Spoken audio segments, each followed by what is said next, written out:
नमस्कार, आर्या न्यूज देख रहे हैं आप और मैं आपके साथ अलका सिंह। वक्त हो चला है स्वर्णिम मध्य प्रदेश छत्तीसगढ़ का। खबरों में आगे बढ़ते हैं। आगामी विधानसभा चुनाव के लिए वोटरों में पकड़ बनाने और अपनी छवि सुधारने के लिए भाजपा सरकार अपने मंत्रियों के लिए प्रशिक्षण शिविर का आयोजन कर रही है। इस चिंतन प्रशिक्षण शिविर में मंत्रियों के विभागों के कार्यक्रमों का मूल्यांकन भी होगा। इसके लिए बाकायदा 6 मंत्रियों के ग्रुप बनाए गए हैं। इस दौरान मंत्रियों को गुड गवर्नेंस की ट्रेनिंग भी दी जाएगी और ये कार्यक्रम राजधानी भोपाल में हो रहा है। बिल्डिंग मूल रूप से माननीय प्रधानमंत्री जी की इच्छा के अनुरूप नवाचार और श्रेष्ठ जनता की सेवा कैसे कर सकते हैं, विकास के कार्यों को कैसे और तीव्रता हम ला सकते हैं। वहीं पूर्व प्रधानमंत्री अटल बिहारी वाजपेयी की जयंती पर ग्वालियर गौरव दिवस कार्यक्रम का आयोजन किया गया। इस दौरान सीएम शिवराज ने क्या कुछ कहा, आइए आपको सुनवाते हैं। बाद मैंने महाराज बाड़े पे ये रौनक देखी है।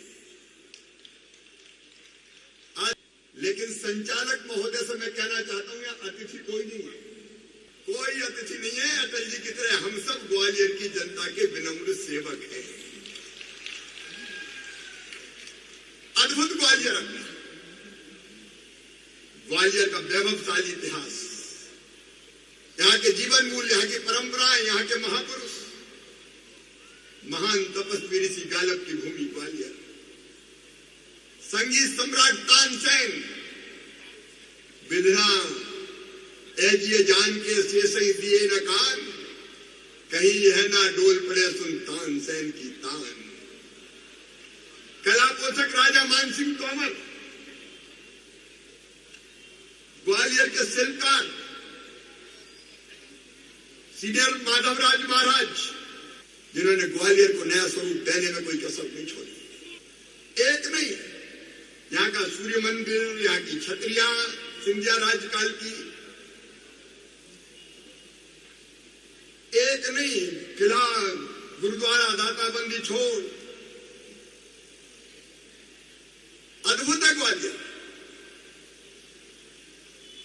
संत गंगादास डोलीबुआ महाराज जैसे संतों की पवित्र धरा,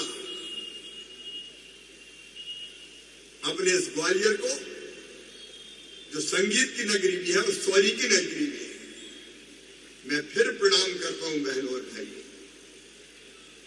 और मैं आभारी हूं ग्वालियर कि ग्वालियर गौरव दिवस अटल जी के नाम पर मनाया।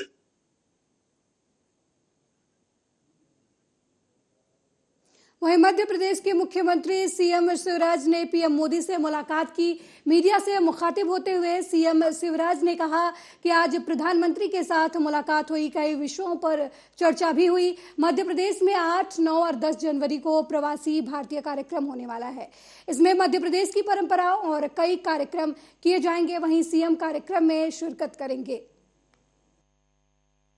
मध्य प्रदेश में हमने पेसा एक्ट लागू किया है। धरती पर हम हमारे आदिवासी भाई बहनों को जंगल, जमीन और जल और उनकी संस्कृति और परंपराओं को अक्षुण्ण बनाए रखने के जो अनेकों नियम बनाए हैं, उस पर भी विस्तार से माननीय प्रधानमंत्री जी से मेरी चर्चा हुई है। मध्य प्रदेश के विकास के कामों की मैंने जानकारी दी। फ्लोटिंग सोलर पावर प्लांट एक लगने वाला है मध्य प्रदेश में, एजेंसी वगैरह सब तय हो गई है। बांध के ऊपर सोलर पैनल बिछा के हम बिजली बनाएंगे तो हमारी जमीन भी बचेगी और पानी भी भाप बन के नहीं उड़ेगा। एक महत्वपूर्ण प्रोजेक्ट है, विशेषकर पर्यावरण को बचाने के लिए सौर एनर्जी बहुत महत्वपूर्ण है। तो मैंने उसका भी शिलान्यास करने का आग्रह प्रधानमंत्री जी से किया है। प्राकृतिक खेती इस बार मध्य प्रदेश में हमने शुरू की है 53,000 किसानों ने। तो प्राकृतिक खेती के बारे में भी मैंने उनको जानकारी दी है। विकास की अनेकों परियोजनाओं की चर्चा हुई है और मुझे बताते हुए प्रसन्नता है और संतोष है कि प्रधानमंत्री जी से मार्गदर्शन और भरपूर सहयोग हमें मिल रहा है। बैठक में इन्हीं कई मुद्दों पर चर्चा। सर, एक कैपेसिटी बिल्डिंग प्रोग्राम भी जो है आज शाम को होने वाला, सर उसके संदर्भ में आज सवेरे शुरू हो गया, मैं जाके सम्मिलित होऊंगा। कैपेसिटी बिल्डिंग का, देखिए हमारे मंत्रियों में, हम में, हमारी टीम में अनेकों क्षमताएं होती है, लेकिन उन क्षमताओं का बेहतर उपयोग हम कैसे कर पाएं, एक एक क्षण का बेहतर उपयोग हो, काम को और बेहतर ढंग से हम कैसे कर पाएं, चाहे वो डेवलपमेंट के काम हो, चाहे वो जन कल्याण के काम हो, उस काम में हम निरंतर लगे हुए हैं। कैपेसिटी बिल्डिंग उसी दिशा में एक महत्वपूर्ण कदम है। आज बाला सुब्रमण्यम जी, सचिन चतुर्वेदी जी सब भोपाल में हैं और हम लोगों ने तय किया है आत्मनिर्भर मध्य प्रदेश, अधोसंरचना का विकास, 10 उपलब्धियां और 10 चुनौतियां, उस पर मंत्रियों के अलग अलग समूह बने हैं और चर्चा प्रारंभ हो गई है। मैं भी अब सीधे यहाँ से भोपाल जाके उस चर्चा में शामिल। माननीय प्रधानमंत्री जी से भेंट करने का सौभाग्य मिला, बहुत सार्थक चर्चाएं हुई और अनेकों विषयों पर उनका मार्गदर्शन मिला। मध्य प्रदेश में 8, 9 और 10 जनवरी को प्रवासी भारतीय सम्मेलन होने वाला है, प्रवासी भारतीय दिवस, उसके उपलक्ष्य में 3 दिन कार्यक्रम,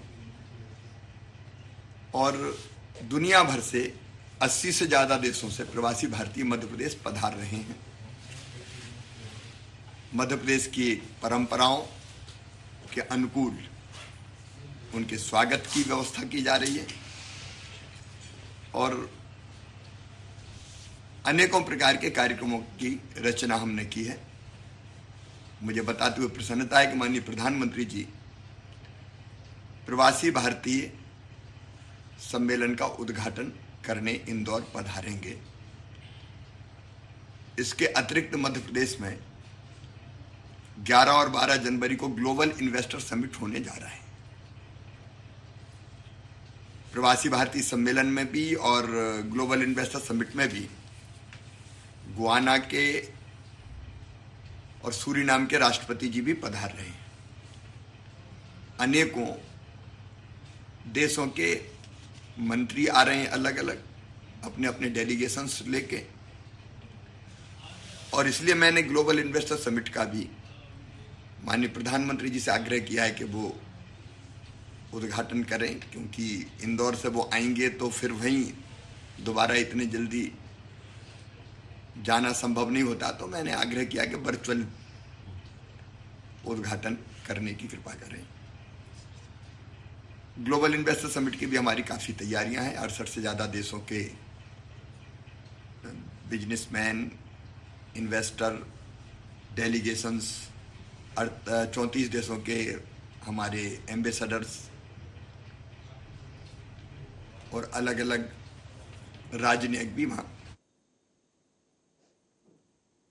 वहीं केंद्रीय मंत्री ज्योतिरादित्य सिंधिया का एक वीडियो सोशल मीडिया पर वायरल हो रहा है, जिसमें वो मध्य प्रदेश सरकार के ऊर्जा मंत्री प्रद्युम्न सिंह तोमर को चप्पल पहनाते दिखाई दे रहे हैं। दरअसल प्रद्युम्न सिंह ने एक सड़क निर्माण को लेकर संकल्प लिया था, जब तक सड़क नहीं बन जाती तब तक वो चप्पल नहीं पहनेंगे, और अब जब सड़क बन गई है तो केंद्रीय मंत्री ज्योतिरादित्य सिंधिया ने अपने हाथों से उन्हें चप्पल पहनाने के लिए दिए।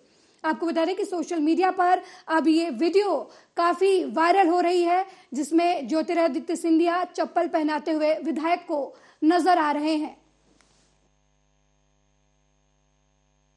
जो हमारे प्रद्युम्न सिंह जी की जो सोच और विचारधारा थी कि सड़कें हमारी अच्छी बननी चाहिए ग्वालियर में, जो सड़कों की उन्होंने कावियात की, मुख्यमंत्री जी ने पूर्ण आशीर्वाद देकर जल्द से जल्द वो सड़कें बन पाएं, इसकी स्वीकृति दे दी। काम भी शुरू हो चुका है और जल्द से जल्द उन सड़कों का उद्घाटन भी हम लोग करने जाएंगे और ऐसे सड़कें बनेंगी जो ग्वालियर के लिए एक नया उदाहरण बनेंगी विकास और प्रगति के लिए। जिलाध्यक्ष जी ने चप्पलें पहनाई, बड़ी खुशी की बात है कि आज लक्ष्मण तलैया का रोड देखो बनकर तैयार हो गया है। गेड़े वाली सड़क का काम 80% पूरा हो गया है और जीएच अस्पताल का काम भी पूर्णता की ओर है और जिसका हम जल्दी लोकार्पण करेंगे। और ये संकल्प शक्ति के कारण हमारे श्रीमंत ज्योतिरादित्य सिंधिया का आशीर्वाद और हमारे प्रदेश के यशस्वी मुख्यमंत्री माननीय शिवराज सिंह जी, माननीय नरेंद्र सिंह तोमर साहब, बीडी शर्मा जी के आशीर्वाद से जो धन राशि मिली और रोडों का निर्माण कार्य शुरू हुआ और अभी ग्वालियर की रोडों के लिए और पैसा मिलेगा और ग्वालियर की सड़कें बहुत अच्छी बनेंगी।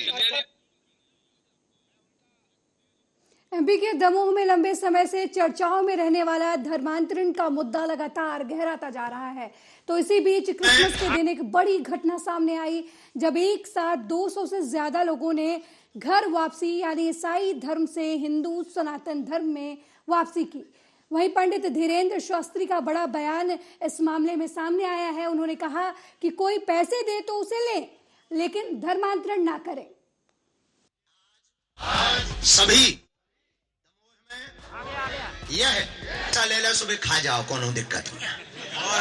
हमने कोई पूर्व में बात की, स्वयं बागेश्वर बालाजी की कृपा के प्रभाव से वो चल करके आए हैं और उसमें हमारे संतूलाल अहिरबार और 2-3 बच्चों ने बड़ी अकथ मेहनत की। उसके प्रभाव के कारण ही आज 100-150, 200 कई सैकड़ों लोग, 200-300 लोग यहाँ पर सनातन धर्म में पुनः वापस हुए। यही सत्य की जीत और बागेश्वर बालाजी की कृपा का चमत्कार है। अब हमें और बलपूर्वक कार्य करना चाहिए ताकि जिस प्रकार इन लोगों के साथ भोले भाले लोगों को शिकार बनाया जा रहा, ये भारत में बंद। देख रहे हैं कि समाज में विभिन्न विघटनकारी योजनाबद्ध तरीके से काम कर रहे हैं। जो सनातन धर्म के हिंदू परिवार के वंचित या परेशान लोग हैं, उनको अलग अलग प्रकार का प्रलोभन दे करके धर्म परिवर्तन करवाते रहे हैं। ऐसा अपने दमों में निरंतर काम चलता रहा है और उन्हीं ऐसे जो विमुख हो गए थे, उन्हीं सभी सनातनियों के बीच संपर्क करके हम लोगों ने ये रूपरेखा तैयार करी थी, जिसके माध्यम से आज ये कार्यक्रम में काफी सारी संख्या में आप देख रहे हैं।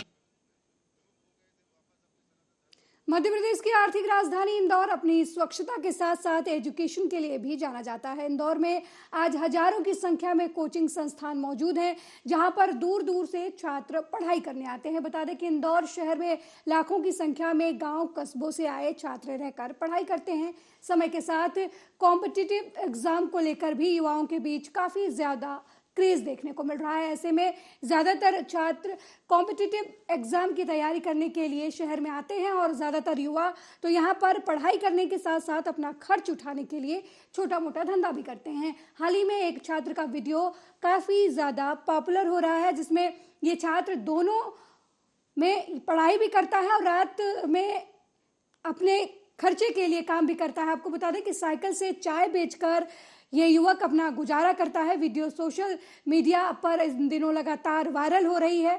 ये छात्र लोगों के बीच में काफी ज्यादा पॉपुलर होता जा रहा है।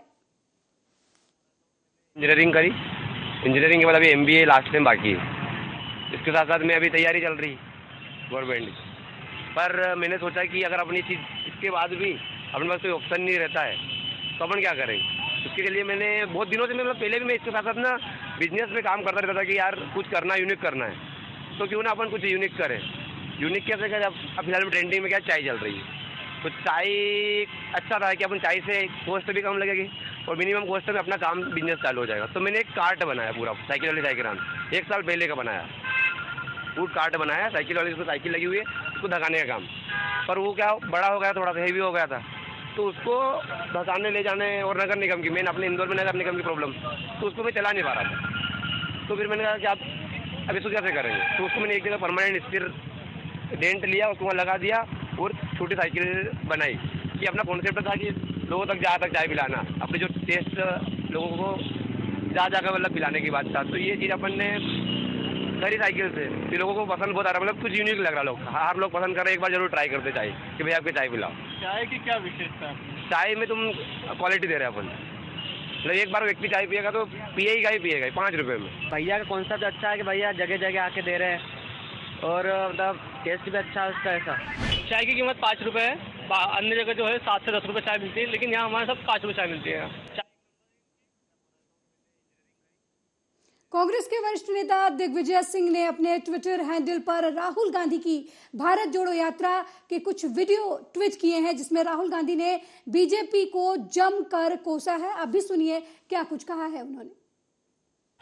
और फिर जो भी आपका पैसा है, किसानों का, मजदूरों का, आपके एयरपोर्ट, आपके पोर्ट, आपकी सड़कें,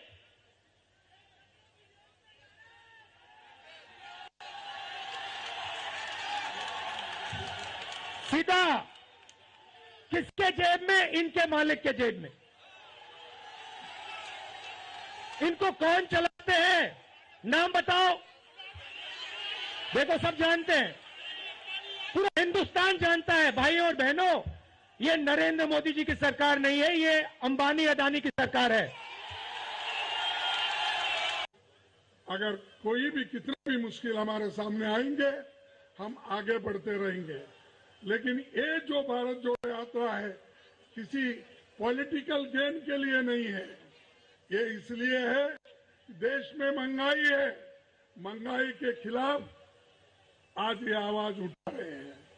अनएम्प्लॉयमेंट है, उसके खिलाफ वो आवाज उठा रहे हैं। आज चीन हमारे ऊपर हमला कर रहा है, उसके खिलाफ वो आवाज उठा रहे हैं। हमने भी बड़ी कोशिश की पार्लियामेंट में अनएम्प्लॉयमेंट इश्यू पे बोलने का, इन्फ्लेशन पे, महंगाई पे बोलने का, बॉर्डर पे जो चल रहा है आज, चाइना घुसपैठ कर रही है उसके ऊपर बोलने का। लेकिन ये सरकार बोलने नहीं देती और हमारी बात नहीं सुनती और चर्चा के लिए भी तैयार नहीं, चर्चा से भाग रहे हैं। अगर आप में हिम्मत है तो पार्लियामेंट में चर्चा करो, लोगों को मालूम होने दो कि आप किस मंशा से, किस नियत से आपको चर्चा छुपाना चाहते। जब पंडित जवाहरलाल नेहरू जी के जमाने में ये बात आई थी चाइना का हमले का, उस वक्त पंडित जवाहरलाल नेहरू जी पार्लियामेंट में चर्चा के लिए तैयार हो गए। 165 एमपीज उस चर्चा में हिस्सा लिए। 1965 में भी चर्चा हुई, उस वक्त विदेश नीति पर, उस वक्त भी 3 दिन चर्चा चला। इस ढंग से कांग्रेस पार्टी जब भी हुकूमत में होती है, उस वक्त कोई चीज छुपाती नहीं, सभी लोगों को बताती है, जनता को बताती है।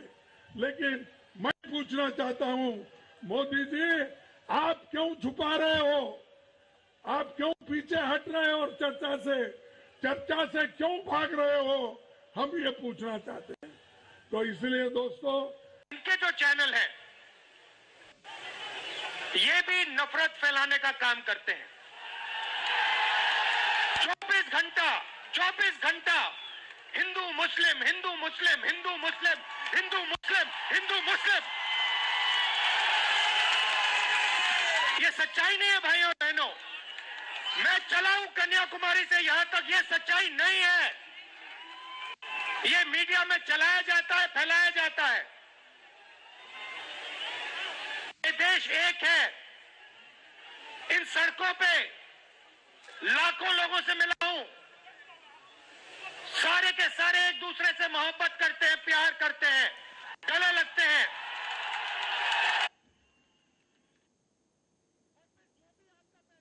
वहीं 30 जनवरी से मध्य प्रदेश में खेलो इंडिया कार्यक्रम का आयोजन किया जाएगा। कार्यक्रम का तैयारियों का जायजा लेने के लिए केंद्रीय मंत्री अनुराग ठाकुर भोपाल के तात्या टोपे स्टेडियम पहुंचे और आयोजन की तैयारियों का जायजा भी लिया। खेलो इंडिया यूथ गेम्स की तैयारी को लेकर ठाकुर बोले कि मध्य प्रदेश में बहुत सारी संभावनाएं हैं, अच्छा काम है, इंफ्रास्ट्रक्चर बहुत अच्छा है। मध्य प्रदेश के मुख्यमंत्री शिवराज सिंह चौहान और खेल मंत्री यशोधरा राजे सिंधिया ने बहुत अच्छा काम किया है। अगर दूसरे राज्य इसी तरीके से काम करते रहे तो देश के खिलाड़ी सभी जगह नाम कमाएंगे। वहीं इस दौरान अनुराग ठाकुर ने हमेशा की तरह एक बार फिर राहुल गांधी पर जमकर निशाना साधा। त्वांग घटना को लेकर राहुल गांधी ने जो बयान दिया था उस पर हमला करते हुए अनुराग ठाकुर ने कहा कि राहुल गांधी 1962 के जमाने में जी रहे हैं। राहुल गांधी भारत की सेना को बार बार नीचा दिखाने का काम न करें। उन्होंने सवाल पूछते हुए कहा कि क्या कांग्रेस ने ठान लिया है कि भारत की सेना का मनोबल गिराना है? क्या राहुल गांधी को भारत की सेना पर विश्वास नहीं है? बार बार आपको चीन क्यों भारी लगता है? वहीं इस दौरान भारत जोड़ो यात्रा की बात करते हुए केंद्रीय मंत्री ने कहा कि आज राहुल गांधी जम्मू कश्मीर के लाल चौक पर झंडा फहराने की बात कर रहे हैं। 1942 में हमारे नेताओं को जेल में डाला गया था। 2011 में जब हमने झंडा फहराने की बात कही थी तो कश्मीर पहुंचने पर उन्हें अरुण जेटली और सुषमा स्वराज को जेल में डाल दिया गया था। लेकिन राहुल गांधी जी, ये भारत देश है, मोदी की सरकार है, यहाँ हर घर तिरंगा फहराया जाता है। आपको भी तिरंगा फहराने के लिए आपका स्वागत है। आप जम्मू कश्मीर आए और एक पर्यटक की तरह, लेकिन ध्यान रहे कि देश में शांति भंग ना करे।